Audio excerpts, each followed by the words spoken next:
একটা মজার ঘটনা আজকে আপনাদের সাথে শেয়ার করি। মজার ঘটনা পাশাপাশি আসলে শিক্ষণীয় বটে। আমি তখন বারেমে সিএনডি করি, একজন সিনিয়র পুষ্টিবিদ আপার একটা সেশন পাওয়ার সৌভাগ্য আমার তখন হয়েছিল। উনি যখন প্র্যাকটিস করেন তখন আমরা এতজন পুষ্টিবিদ ছিলাম না।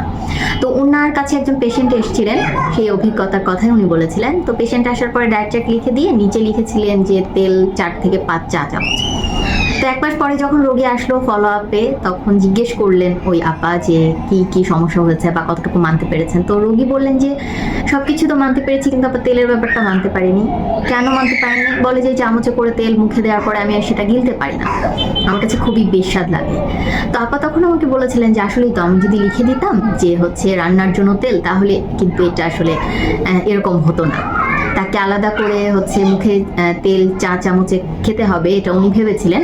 এবং হচ্ছে রান্নার জন্য যে তেলটা ব্যবহার করার তো করেছেনই, অতিরিক্ত পরিমাণে সে তেল খাওয়ারও চেষ্টা করেছেন।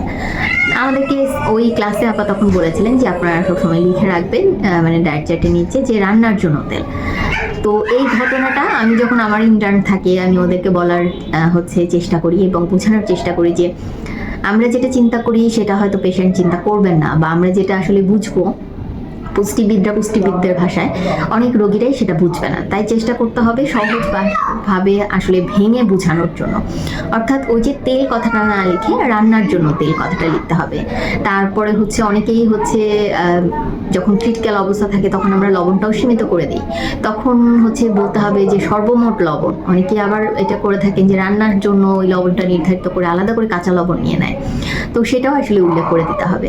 নিউট্রিশনিস্ট কিংবা ডায়েটিশিয়ানের কার্যক্রম বা আসলে প্রত্যেকটা জিনিস এত পয়েন্ট টু পয়েন্ট আসলে আমাদের খেয়াল রাখতে হয়। তো এই ধরনের মজার মজার ঘটনাও ঘটে, আবার সেগুলো থেকে আমরা শিক্ষাও পাই। আজকে যারা আপনারা দর্শক ছিলেন তাদের সাথে শেয়ার করলাম।